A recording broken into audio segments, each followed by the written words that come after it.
नमस्कार दोस्तों, मैं राहुल आप सभी का मंथन में स्वागत करता हूं।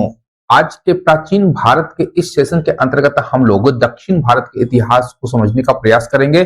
हैंड रिटन नोट्स हैं, अरिहंत कैप्सूल के उस पर आधारित यह सेशन है और मूल रूप से अगर मैं कहूं तो बीपीएससी, एईडीओ और बिहार एसआई के साथ साथ यदि आप लोग किसी भी प्रकार की प्रतियोगी परीक्षाओं की तैयारी कर रहे हैं तो उसके लिए सेशन अत्यंत ही महत्वपूर्ण होगा। यदि आप लोग बीपीएससी का एग्जाम देना चाहते हैं या फिर अगर हम लोग देखें कि जेपीएससी का एग्जाम देने वाले हैं, जो हाल में ही इसका नोटिफिकेशन आने भी वाला है, यदि आप लोग जेएसएससी का कोई भी एग्जाम का तैयारी कर रहे हैं, बिहार सीजीएल हो गया आपका, या एसएससी और रेलवे की तैयारी कर रहे हैं, तो उसके लिए तो यह सेशन अत्यंत ही महत्वपूर्ण हो जाएगा। सेशन की अगर मैं बात करूं तो दक्षिण भारत के इतिहास को मैंने दो भागों में विभाजित किया था। एक था हमारा संगम काल, जिसे हम लोग पूर्व के सेशन में कवर कर चुके हैं। आज हम लोग दक्षिण भारत का इतिहास देखेंगे और इसके बाद एक और बचेगा इसका चैप्टर, पूर्व मध्यकाल का भारत। और इसके साथ ही पूर्व मध्यकाल के भारत के साथ ही यह जो एंशिएंट इंडिया है अरिहंत का, वह समाप्त हो जाएगा और उसके पश्चात हम लोग एक marathon session one short video के रूप में इसे कवर कर लेंगे। तो आज के इस सेशन में सबसे पहले हम लोग प्रारंभ करेंगे पल्लव वंश से। पल्लव वंश का संस्थापक सिंह विष्णु था। बड़ा इंपॉर्टेंट है, प्रश्न बराबर पूछा जाता है। और कलभ्रों को पराजित करके सिंह विष्णु ने पल्लव वंश की स्थापना दक्षिण भारत में की थी। इनकी राजभाषा तमिल थी और इनका जो धर्म था वह वैष्णव था। और मूल रूप से अगर हम लोग कहें तो अलवार संतों के ये समर्थक ये थे। पल्लवों की राजधानी की बात करें तो इनकी राजधानी कांची थी दक्षिण भारत की। और इनका शाब्दिक अर्थ देखें, पल्लव का यदि हम लोग शाब्दिक अर्थ देखते हैं तो इसका अर्थ होता है लता, परंतु यदि हम लोग तमिल भाषा की बात करें तो तमिल भाषा में पल्लव का अर्थ डाकू होता है। ये ध्यान रखिएगा, बड़ा इंपॉर्टेंट है ये। पल्लवों का शाब्दिक अर्थ लता है, लेकिन तमिल भाषा में पल्लव का शाब्दिक अर्थ डाकू होता है। राजधानी इसकी कांची या कांचीपुरम थी। प्रमुख शासकों की बात करेंगे तो सबसे पहले शासक सिंह विष्णु था, जिसने विभिन्न शासकों को पराजित करके दक्षिण भारत के चोल मंडलम पर अधिकार कर लिया था। ये ध्यान रखिएगा। और सिंह विष्णु जो था यह वैष्णव धर्म का धर्मानुयायी था, अनुयायी था। और एक महत्वपूर्ण ध्यान रखिएगा, एक महत्वपूर्ण विद्वान है दक्षिण भारत के भारवी। भारवी जो थे वो सिंह विष्णु के दरबार में थे और भारवी की जो प्रमुख रचना है वह किराता जोड़नियम है। ध्यान रखिए, किराता जोड़नियम महाभारत के पात्र अर्जुन पर आधारित एक बुक है, उस पर भारवी ने यह किताब लिखा है। सिंह विष्णु के पश्चात एक प्रमुख शासक थे महेंद्र वर्मन प्रथम। इनकी उपाधियां थी मत विलास, विचित्र चित्त और गुणभर। ये उपाधियां आप ध्यान रखिएगा। और दक्षिण भारत के शासकों को जब हम लोग पढ़ते हैं तो उनकी उपाधियों से भी प्रश्न बराबर पूछे जाते हैं। मतविलास की बात करेंगे तो ध्यान रखिएगा कि महेंद्र वर्मन स्वयं एक विद्वान शासक था। उसने मतविलास प्रहसन नाम से एक हास्य ग्रंथ की रचना भी की थी। मतविलास प्रहसन नाम से एक हास्य ग्रंथ की रचना की। और थानेश्वर का सम्राट हर्षवर्धन और पुलकेशिन द्वितीय जो बादामी के चालुक्य वंश था उसका समकालीन शासक ये थे। महेंद्र वर्मन प्रथम, हर्षवर्धन और पुलकेशिन द्वितीय के समकालीन शासक थे। और इसी के शासन काल के दौरान हम लोग देखते हैं कि द्रविड़ प्रदेश में चट्टानों को काट करके मंदिर बनवाने की कला की शुरुआत होती है। यह ध्यान रखिएगा। और इस काल की जो कला थी वह काष्ठ या लकड़ी कला से निकल करके चट्टानों की ओर मुड़ जाती है। हम लोग आगे शैलियां देखेंगे। पल्लव काल में तीन प्रमुख शैलियां हैं, महेंद्र वर्मन शैली, मामल्ल शैली आदि हम लोग देखेंगे, राजसिंह शैली और अंतिम में अपराजित शैली, जो कि अपराजित वर्मन के शासन काल में प्रचलित हुई थी। तो ये चार शैलियों से भी प्रश्न पूछे जाते हैं। आगे हम लोग इसे कवर करेंगे। इसी के कालखंड में, महेंद्र वर्मन प्रथम के कालखंड में ही हम लोग देखते हैं कि दक्षिण चित्र नामक एक चित्र पांडुलिपि का निर्माण किया गया था। ये ध्यान रखिएगा, दक्षिण चित्र नामक चित्र पांडुलिपि का निर्माण महेंद्र वर्मन प्रथम के शासन काल में किया गया था। इसके पश्चात आता है नरसिंह वर्मन प्रथम। और पल्लव वंश का यह सर्वाधिक शक्तिशाली शासक था। चालुक्य शासक, बादामी के चालुक्य शासक पुलकेशिन द्वितीय को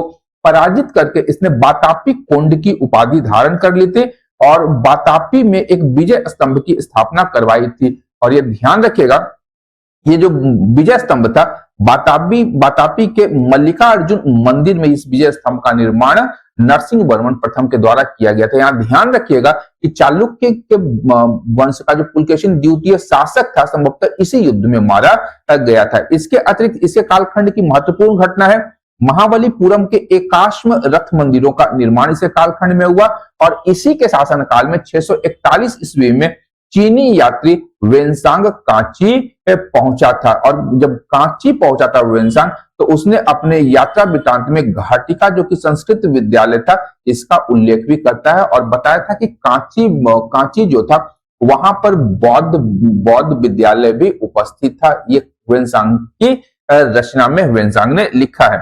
अब नरसिंह वर्मन द्वितीय जो था नरसिंह वर्मन प्रथम के पश्चात शासक बनता है और कांची का कैलाशनाथ मंदिर है और महाबलीपुरम का सोर एवं ऐरावतेश्वर मंदिर का निर्माता के रूप में हम लोग नरसिंह वर्मन द्वितीय को जानते हैं और राज्यसभा में दंडिन का निवास था। नरसिंह वर्मन द्वितीय के शासन काल में ही दंडी एक प्रमुख विद्वान था जो इनकी राज्यसभा में आश्रय प्राप्त किया था। दंडिन की प्रमुख कृतियों की बात करेंगे तो तीन कृतियों के नाम आप लोग ध्यान में रखेंगे, बड़ा इंपॉर्टेंट है। पहला है हमारा अवंती सुंदरी कथा, दशकुमार चरित्र और काव्यादर्श। इन तीनों के रचनाकार दंडी हैं जो कि नरसिंह वर्मन द्वितीय के दरबार में आश्रय प्राप्त किए थे। अब पल्लव संस्कृति की बात करेंगे, यहाँ ध्यान रखिएगा एक और तथ्य, पल्लव वंश का अंतिम शासक की अगर हम लोग बात करेंगे तो अपराजित वर्मन जो था वह पल्लव वंश का अंतिम शासक था जिसे आदित्य चोल ने पराजित किया था। आदित्य चोल के द्वारा पराजित हुआ था और इसी युद्ध में अपराजित वर्मन की मृत्यु हो जाती है और पल्लवों के ऊपर चोल शासकों के द्वारा अपनी सत्ता की स्थापना कर दी जाती है। अब आते हैं पल्लव संस्कृति पर, तो ध्यान रखिएगा यहाँ पर संस्कृत महाविद्यालयों को घटिका कहा जाता था और घटिका का सर्वप्रथम जो पदार्पण हुआ था या निर्माण जो किया गया था वह पल्लव राजवंश के शासन काल में ही हुआ था दक्षिण भारत में। इसके अतिरिक्त तमिल महाभारतम की रचना की गई थी और इसके लेखक थे पेरुंदेवनार के द्वारा तमिल महाभारतम की रचना पल्लव काल के समय में की गई थी। अब यहाँ पर स्थापत्य की 4 प्रमुख शैलियां हैं, यह ध्यान रखिएगा। 4 प्रमुख शैलियां हैं, मामल्ल शैली, महाबलीपुरम शैली और इसके अतिरिक्त अगर हम लोग बात करेंगे तो राजसिंह शैली, ये ध्यान रखिएगा। ये 3 हो गया और अंतिम शासक था अपराजित वर्मन जिसके शासन काल में अपराजित शैली का विकास हुआ था और अपराजित शैली ज्यादा महत्वपूर्ण नहीं है इसलिए केवल यहाँ पर हम लोग 3 शैलियों को ही कवर करेंगे। मामल्ल शैली नरसिंह वर्मन प्रथम के शासन काल में इसका निर्माण हुआ था, इस शैली के इमारतों का यह निर्माण हुआ। यहाँ पर मुख्य रूप से अगर हम लोग देखें तो मंडप एवं रथ जिसे एकाश्म मंदिर कहा गया इसका निर्माण हुआ। इसमें प्रमुख है आपका हमारा सप्त रथ मंदिर जिसे हम लोग सप्त पैगोडा के नाम से भी जानते हैं, बड़ा इंपॉर्टेंट है, ये ध्यान रखिएगा। सप्त पैगोडा का निर्माण मामल्ल शैली में नरसिंह वर्मन प्रथम के शासन काल में हुआ था। मंदिरों की कुल संख्या यहाँ पर 8 है और अधिकतम नाम जो मिलते हैं हमें वह पांडवों के नाम पर मिलते हैं, चाहे भीम रथ हो, नकुल रथ हो, सहदेव धर्मराज रथ हो। इसके अतिरिक्त बलयन कुट्टे रथ और पीदरी रथ जो है ये अन्य नाम हमें प्राप्त होते हैं और एक नाम ध्यान में रखेगा द्रौपदी के नाम से। तो द्रौपदी रथ जो था यह सबसे छोटा था और यह एक झोपड़ी जैसा था, इसमें किसी भी प्रकार का अलंकरण नहीं था, अलंकरण का अभाव इस रथ में हमें दिखाई देता है। महाबलीपुरम शैली की बात करेंगे तो ध्यान रखिएगा कि कथात्मक शैली में यहाँ पर मूर्तियों का निर्माण हुआ है। जैसे अगर हम लोग देखें गंगावतरण या गंगा का धरती पे उतरने की जो कहानी है उसे मूर्तियों के रूप में दर्शाया गया है। अर्जुन की तपस्या, भागीरथ की तपस्या और कपियुगम आदि कथात्मक शैली में मूर्तियों की रचना की गई है। मंडपों की बात करेंगे तो कोनेरी मंडप और आदि बराह मंडप महाबलीपुरम शैली के मूल मंडपों में से एक है। अब राजसिंह शैली की बात करेंगे तो इसमें हम लोग देखते हैं कि शिव का पाषाण मंदिर और कैलाशनाथ मंदिर का निर्माण कांची में करवाया गया था। वहीं कैलाशनाथ मंदिर में ही रंग पताका का जो निर्माण हुआ था वह राजसिंह की पत्नी ने इसका निर्माण करवाया था। और कैलाशनाथ मंदिर से ही हम लोग देखते हैं कि दक्षिण भारत में द्रविड़ शैली का प्रचलन दिखाई देता है और इसमें एक गुफा मंदिर का भी निर्माण हुआ है जिसे मंडगा पट्टू त्रिमूर्ति मंदिर भी कहा जाता है। यहाँ पर आप लोग एक तथ्य ध्यान रखिएगा जो अभी मैं भूल चुका था, ये है कि राजसिंह जो था ये बेसिकली आपका नरसिंह वर्मन द्वितीय था। नरसिंह वर्मन द्वितीय की उपाधि थी राज सिंह, और इसी के उपाधि के नाम से इस शैली का प्रचलन हुआ था। अंतिम शासक की बात कर ही चुके हैं, अपराजित वर्मन, जिसके 897 ईस्वी में आदित्य चोल के साथ युद्ध में इसकी मृत्यु हो गई थी और पल्लव वंश की यहाँ पर समाप्ति हो जाती। इसके बाद एक प्रमुख वंश है हमारा राष्ट्रकूट वंश, जिसका संस्थापक दंती दुर्ग था। ध्यान रखिएगा, दंती दुर्ग ने बादामी के चालुक्य शासक कीर्तिवर्मन द्वितीय को पराजित करके राष्ट्रकूट वंश की स्थापना की थी। इनकी राजधानी प्रारंभ में मयूर खिंडी थी, लेकिन कालांतर में मान्य खेट इसकी राजधानी स्थानांतरित कर दी गई राष्ट्रकूट शासक अमोघ वर्ष के द्वारा। ध्यान रखिएगा, ये बड़ा इंपॉर्टेंट है, आपसे प्रश्न पूछ सकता है कि राष्ट्रकूट वंश का जो शासन था, सॉरी राजधानी थी मान्यखेट, वह किसने परिवर्तित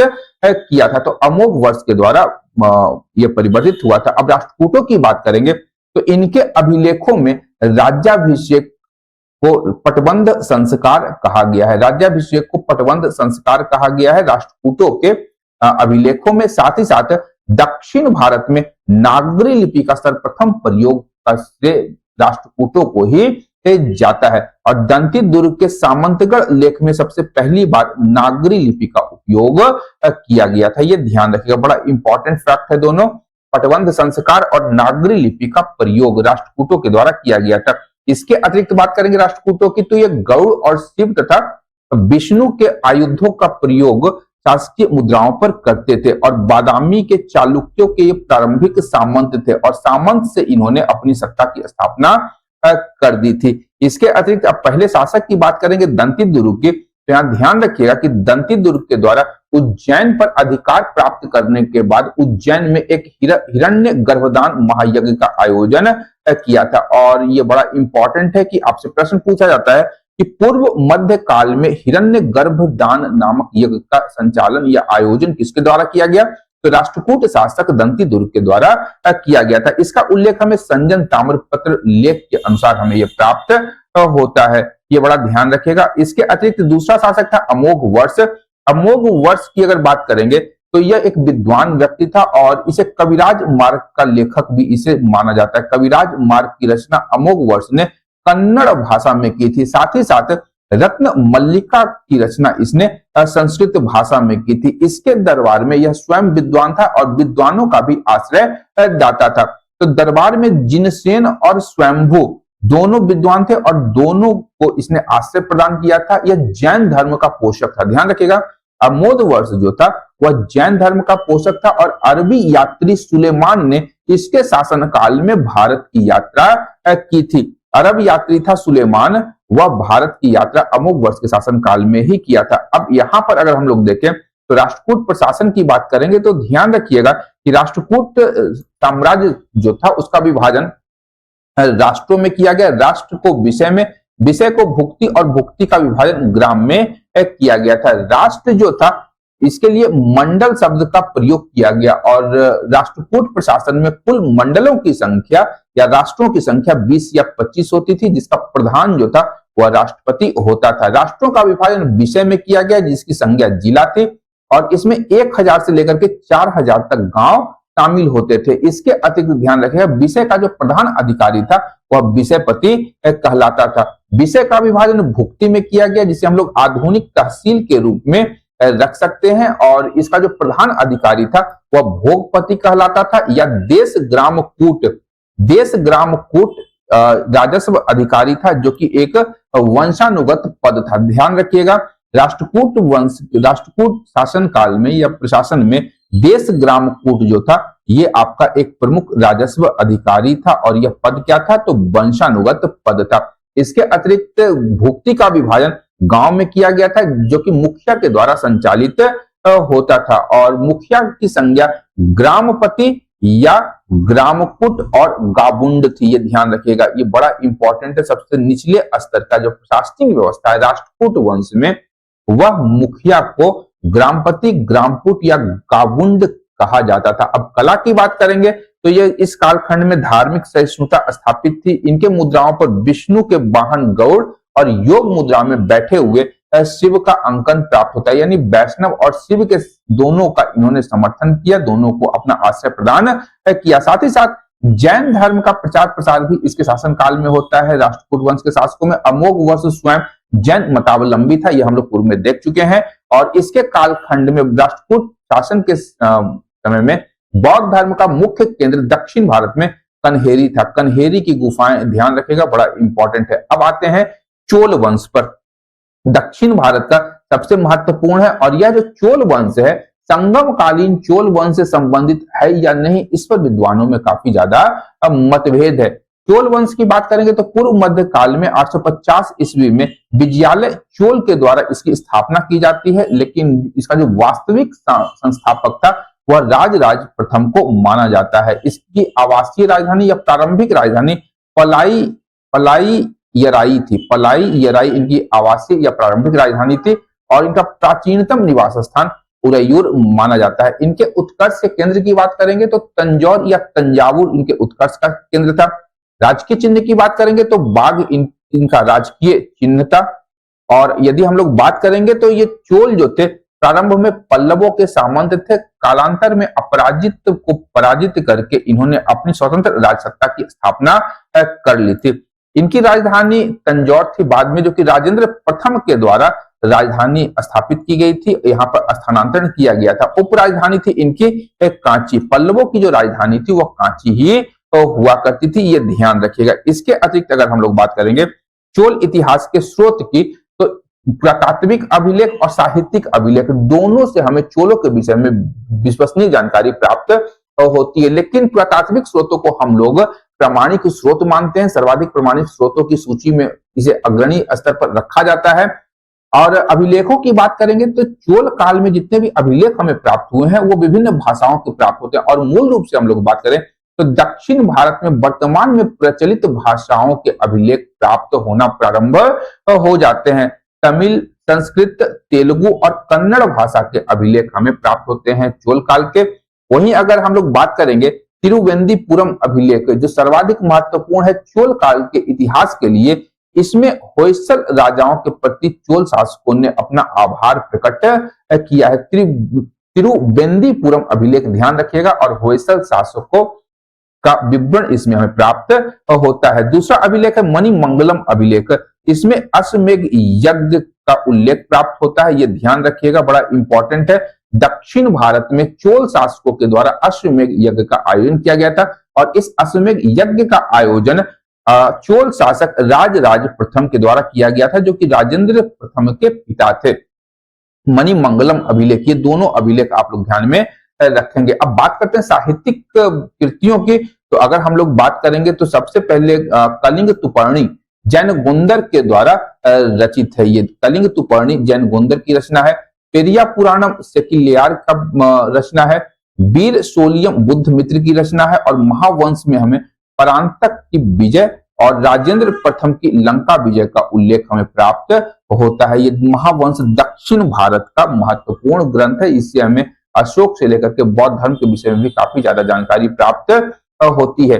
चोलों के राजनीतिक इतिहास की अगर हम लोग बात करें तो विजयालय चोल सत्ता की स्थापना का मुख्य नेतृत्व करता था, और यह मूल रूप से पल्लवों का सामंत था। कालांतर में इसने पांड्यों को पराजित करके तंजौर पर अधिकार कर लिया और वहां पर दुर्गा देवी का मंदिर का निर्माण करवाया था। तो तंजौर पर अधिकारकर्ता के रूप में हम लोग विजयालय को यहाँ पर देख रहे हैं। प्रमुख शासकों की बात करेंगे चोल वंश के अंतर्गत, तो राजराजा प्रथम बहुत ही ज्यादा सबसे प्रमुख शासक था। और यहाँ ध्यान रखिएगा 985 ईस्वी में इसका राज्याभिषेक होता है, और 1014 ईस्वी में स्वयं जीवित रहते हुए अपने पुत्र राजेंद्र चोल प्रथम को इसने अपना उत्तराधिकारी नियुक्त कर दिया था।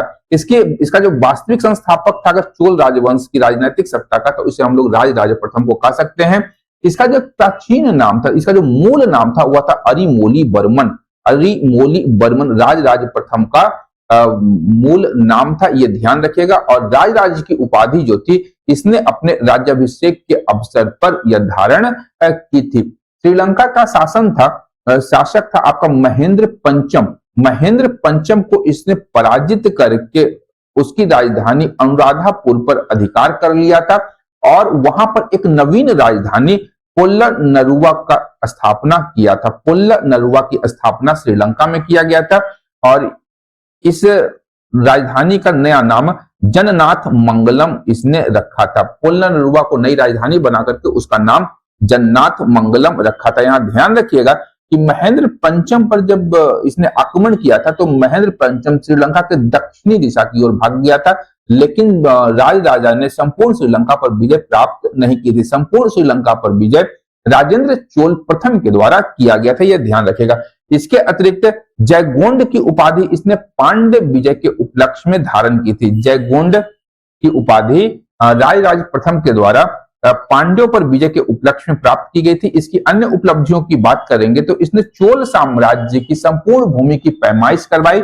और उसके आधार पर इसने भूमि का वर्गीकरण किया और फिर नवीन करों का निर्धारण किया था। यह राजराज प्रथम की सबसे बड़ी आर्थिक उपलब्धि कही जाती है। इसने चोलों के लिए नवीन जल सेना की शुरुआत की और इसका प्रमुख निर्माण है बृहदेश्वर या राज राजेश्वर मंदिर का निर्माण इसके ही शासन काल में किया गया था। यह ध्यान रखिएगा, बड़ा इंपॉर्टेंट है बृहदेश्वर या राज राजेश्वर मंदिर। और चोल काल में इस मंदिर को आज भी हम लोग याद करते हैं। राजेंद्र प्रथम की बात करेंगे तो राजराज प्रथम का पुत्र था। 1014 ईस्वी में शासक बनता है। 1044 ईस्वी तक इसने शासन किया था, यह ध्यान रखिएगा। B.A. स्मिथ ने, जो कि एक ब्रिटिश इतिहासकार थे, उन्होंने इसे दक्षिण का नेपोलियन कहा है। याद रखिएगा, हम लोग दक्षिण के नेपोलियन के रूप में राजेंद्र प्रथम को जानते हैं। अगर हम लोग बात करेंगे उत्तर भारत के नेपोलियन की तो वह समुद्रगुप्त कहलाता है, या भारत का नेपोलियन समुद्रगुप्त कहलाता है। यदि आप लोग जानते हैं कि भारत का सिकंदर या अलेक्जेंडर ऑफ इंडिया किसे कहा जाता है तो नीचे कमेंट बॉक्स में कमेंट कर सकते हैं। राजेंद्र चोल की उपाधि थी गंगईकोंड चोल। गंगईकोंड चोल की उपाधि उसने जब उसने गंगा घाटी का अभियान किया था और पाल वंश के शासक को पराजित किया था तो उसने गंगईकोंड चोल की उपाधि धारण की थी। इसका प्रमुख अभियानों की बात करेंगे तो इसने संपूर्ण सिंघल द्वीप पर विजय प्राप्त की थी। हम पहले ही चर्चा कर चुके हैं कि जो राजराज प्रथम थे उन्होंने केवल उत्तरी भाग पर ही अधिकार किया था श्रीलंका का, लेकिन जब हम लोग बात करते हैं दक्षिणी श्रीलंका की तो उस पर राजेंद्र चोल के द्वारा अधिकार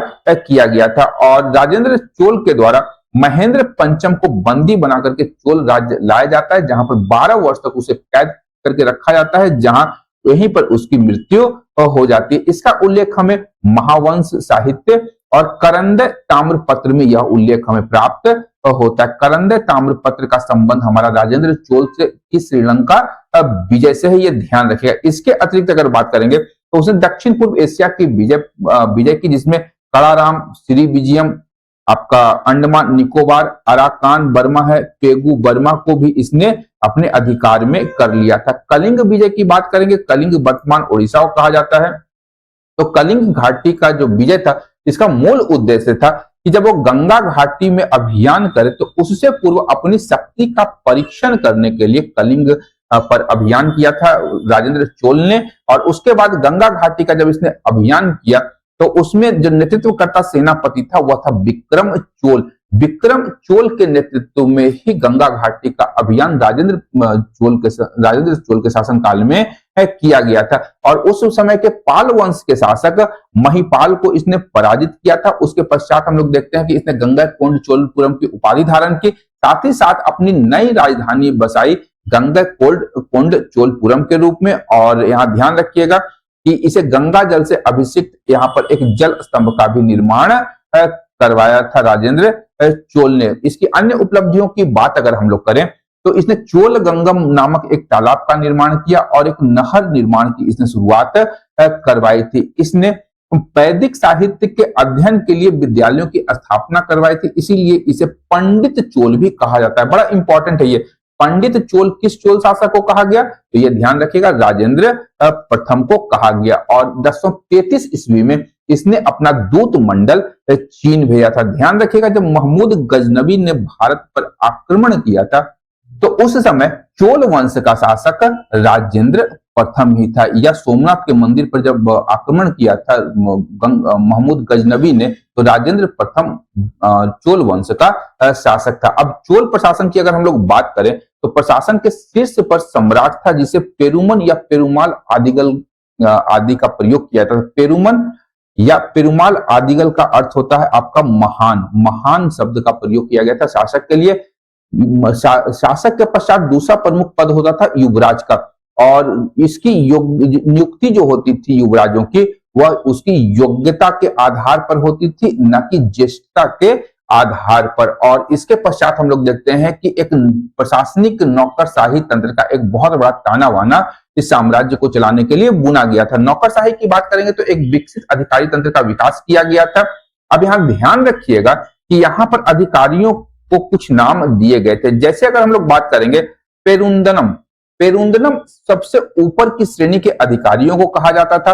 वहीं सिरुंदनम की बात करेंगे तो सबसे नीचे की श्रेणी के अधिकारियों को सिरुंदनम कहा जाता था। उड़न कुट्टम जो था वह राजा का निजी सहायक था, जो हमेशा उड़ करके सबको कूटता रहता था। यह ध्यान रखिएगा, राजा का निजी सहायक था, इसलिए सभी को उड़ करके कूटता रहता था। तो पेरुंदनम ऊपर की श्रेणी, सिरुंदम सबसे नीचे की श्रेणी, और उड़न कुट्टम राजा का निजी सहायक था, जो उड़ करके सबको कूटता रहता था। तो इस प्रकार से आप लोग ध्यान में रखिएगा। इसके अतिरिक्त बात करेंगे कि इस समय में जो अधिकारी तंत्र थे उन्हें जनरली आराह्यन उपाधि से संबोधित किया जाता था। आराह्यन उपाधि से संबोधित नौकरशाही वर्ग को किया जाता था। और इसी कालखंड में हम लोग देखते हैं कि ओल्ले और ओल्ले नायगम जांच का कार्य करते थे। ओल्ले जो थे वो राजा के आदेशों का कच्चा मसौदा तैयार करते थे। श्रीमुख की अगर बात करेंगे तो स्थानीय संस्थाओं को दिए गए राजाओं के आदेश थे। अब तो श्री जो हुआ वो राजा ही हो गया। श्री मतलब भगवान, राजा का मुख, राजा के मुख से स्थानीय संस्थाओं के लिए दिए गए आदेश को श्रीमुख कहा जाता था। बेलम की बात करेंगे तो बेलम राजमहल के सेवक थे। बेलम राजमहल के सेवक थे। और अगर हम लोग बात करेंगे चोल साम्राज्य के विभाजन की, तो चोल साम्राज्य का विभाजन सर्वप्रथम प्रांतों में किया गया था। और प्रांतीय शासन की बात करेंगे तो प्रांतों का विभाजन मंडलम में, मंडलम का बलनाडु या कोट्टम में, कोट्टम या बलनाडु का नाडु में, और नाडु का विभाजन कुर्रम या गांव में किया गया था। यह ध्यान रखिएगा। नाडु क्या थी? जिला थी। प्रशासनिक इकाइयों की बात करेंगे तो चोल साम्राज्य दक्षिण भारत का सबसे बड़ा साम्राज्य था, और इसमें कुल 6 से लेकर 9 मंडल जो थे या प्रांत जो थे उसमें विभाजित किया गया था। कोट्टम या बलनाडु में विभाजित थे मंडल या प्रांत, और कोट्टम या बलनाडु नाडु या जिला में विभाजित किया गया था। और नाडु की सभा को नट्टार कहा जाता था, यह ध्यान रखिएगा। और सभा जो थी नट्टार, उसके खर्च करने के लिए नाडु विनियोगम नामक एक कर लगाया जाता था। इंपॉर्टेंट है, यह ध्यान रखिएगा। सभा नगर की नाडु की जो सभा थी उसे नट्टार कहा जाता था, और इसके खर्च के लिए एक कर लगाया जाता था, स्पेशल कर था। यह था नाडु विनियोगम। और इस कालखंड की जब हम लोग चर्चा करते हैं चोल साम्राज्य की, तो इसका स्थानीय प्रशासन बहुत ही महत्वपूर्ण हो जाता है, जिसकी जानकारी हमें परांतक प्रथम के उत्तर मेरूर अभिलेख से प्राप्त होती है। ये ध्यान रखिएगा, उत्तर मेरूर अभिलेख से हमें चोलों के स्थानीय प्रशासन के विषय में जानकारी प्राप्त होती है। और ग्राम प्रशासन इस साम्राज्य की सबसे बड़ी मुख्य विशेषता थी। यहाँ पर 3 प्रकार की ग्राम सभाएं थी, एक उर, एक सभा या महासभा, और एक नगरम। उर की बात करेंगे तो सामान्य लोगों की संस्था थी। सभा या महासभा की बात करेंगे तो अग्रहार या ब्राह्मणों को प्रदत्त भूमि, अग्रहार ग्रामों में ये जो सभा या महासभा गठित होती थी। और अग्रहार कहा गया है वैसी भूमि जो ब्राह्मणों को दान में दी गई है, ब्राह्मणों की ये भूमि होती थी। और नगरम जो था व्यापारिक नगरों तक ही ये नगरम नामक संस्था सीमित थी, ध्यान रखिएगा। अब यहाँ पर सभा की जब बात करेंगे तो सभा की संज्ञा के रूप में पेरंगुरी शब्द का प्रयोग किया गया। पेरंगुरी मतलब सभा होता है। पेरुमक्कल थे सभा के सदस्य, और वारियम जो थी वह सभा की समिति थी। और इस सभा की समिति के सदस्यों को वारिय पेरुमक्कल कहा जाता था। वारिय पेरुमक्कल सभा की समिति के सदस्यों को कहा जाता था। महाजन जो था वह ब्राह्मणों से निर्मित संस्था होती थी, और वारियार जो था वह सभा द्वारा किसी विशेष कार्य के लिए नियुक्त व्यक्ति था। अगर कोई स्पेशल या विशेष कार्य करना हो तो उसके लिए नियुक्त व्यक्ति को वारियर कहा जाता था। और महाजन जो था ब्राह्मणों से निर्मित संस्था थी। अब बात करेंगे इनके कुछ समितियों की, तो यहाँ ध्यान रखना है ग्राम प्रशासन से संबंध कुछ प्रमुख समितियों में उदासीन वारियम जो थी इसका मूल कार्य था विदेशी या सन्यासी की देखरेख करने वाली संस्था। विदेशियों और सन्यासियों की देखरेख उदासीन वारियम करती थी। तोट्टावारियम जो थी उद्यान समिति थी, इसमें कुल 12 सदस्य होते थे और तोट्टावारियम कई बार पूछा जा चुका है। पोनवरियम की बात करेंगे तो स्वर्ण समिति को पोनवरियम कहा गया। एरीवोरियम आपका तालाब या तड़ाग समिति थी और संवत्सर समिति जो होती थी वह वार्षिक समिति थी जिसके सदस्यों की संख्या 12 होती थी। और इस समिति की बात करेंगे तो इसमें मूल रूप से बुजुर्ग विद्वान सदस्यों को ही शामिल किया जाता था। तो संवत्सर समिति को भी ध्यान में आप लोग रखेंगे। अब दक्षिण भारत के कला और साहित्य की बात करें तो सबसे पहले बृहदेश्वर या राजराजेश्वर मंदिर को नहीं भूलना है हमें। द्रविड़ शैली का सबसे बड़ा मंदिर है और इसे तंजौर में राजराज प्रथम के द्वारा ग्रेनाइट पत्थरों से इसका निर्माण किया गया था। प्रथम चोल मंदिर जिसके चारों ओर 4 दीवारी या प्रकार बनाया गया था, 4 दीवारी से घिरा हुआ यह पहला चोल मंदिर था, यह ध्यान रखिएगा। इसके अतिरिक्त मंदिर के बाहरी भाग में एकाश्म नंदी की मूर्ति है। एक ही चट्टान को काट करके नंदी की मूर्ति या प्रतिमा का निर्माण किया गया है और भारत में नंदी की दूसरी सबसे बड़ी मूर्ति है, यह ध्यान रखिएगा। चोल काल की जब बात चल रही है तो यहाँ ध्यान रखिएगा इस काल में भूमि दान भी किया जाता था। तो इस काल में दी जाने वाली भूमियों में सबसे पहला हमारा ब्रह्मादेव। ब्रह्मादेव वैसी भूमि थी जो ब्राह्मणों को दान में दिया जाता था। बेलन बगई जो थी वो गैर ब्राह्मणों को दान में दिया जाता था। देवदान जो था वो मंदिरों को दान में दी जाने वाली भूमि थी और पल्ली चंदनम जो थी वो जैन समुदाय को दान में दी गई भूमि थी। ब्रह्मादेव, बेलन बगई, देवदान और पल्ली चंदनम, ये चारों याद रखिएगा। देवदान में बेसिकली देवताओं को दान कर दिए, मंदिरों को। पल्ली चंदनम जैन समुदाय, बेलन बगई गैर ब्राह्मणों को और ब्रह्मादेव ब्राह्मणों को दान में दी गई भूमि को कहा गया। तो बड़ा इंपॉर्टेंट है और मिलाने वाले प्रश्नों के रूप में इसे दिया जा सकता है। अगली मंदिर की बात करेंगे तो बृहदेश्वर मंदिर है और इसका निर्माण कावेरी तट पर या गंगा कोंड चोलपुरम जो कि राजेंद्र चोल की राजधानी थी उसके द्वारा विजयनगर शैली में निर्मित किया गया था। और यह जो मंदिर है बृहदेश्वर मंदिर वह शिव को समर्पित मंदिर है, यह ध्यान रखिएगा। और इसमें 250 मंडप की पंक्तियां इसमें बनाई गई है। अब दक्षिण भारत के अन्य राजवंशों की बात करेंगे तो इसमें सबसे पहला हमारा हो जाएगा काकतीय वंश। काकतीय वंश का संस्थापक रुद्रदेव प्रथम था और अंतिम शासक प्रताप रुद्रदेव था। और अलाउद्दीन खिलजी के शासन काल में यह वंश समाप्त हो जाता है। इनकी राजधानी वारंगल थी और इसकी एक महिला शासिका थी रुद्रम्मा देवी। और रुद्रम्मा देवी जो महिला शासिका थी उसने काकतीय वंश के ऊपर शासन किया था। इंपॉर्टेंट है, ध्यान रखिएगा। अभी तक आप लोग रजिया सुल्तान ही पढ़ते हैं तो रुद्रम्मा देवी के नाम से भी आप लोग परिचित हो जाइए, ये भी प्रश्न पूछा जा सकता है। अब दूसरा है हमारा गंगवंश। ये हमारा उड़ीसा में गंगवंश की स्थापना 11वीं सदी में की गई थी। इसे चोड़ गंग के नाम से भी जाना जाता है और इसके संस्थापक थे अनंत बर्मन चोड़ गंग। इसके प्रमुख शासकों की बात करेंगे तो नरसिंह देव बर्मन इसके प्रमुख शासक थे जिनके द्वारा कोणार्क के सूर्य मंदिर का निर्माण करवाया गया। एक अन्य शासक थे अनंत वर्मन जिसने जगन्नाथ मंदिर का निर्माण करवाया था पुरी में, ध्यान रखिएगा। जगन्नाथ मंदिर आपका पुरी में है। इसके अतिरिक्त यहाँ पर सोमवंशी शासक थे ययाति केसरी। ययाति केसरी के द्वारा भुवनेश्वर का प्रसिद्ध लिंगराज मंदिर का निर्माण करवाया गया था। दूसरे वंश की बात करेंगे तो होयसल वंश जिसकी राजधानी द्वार समुद्र या हलेविड थी।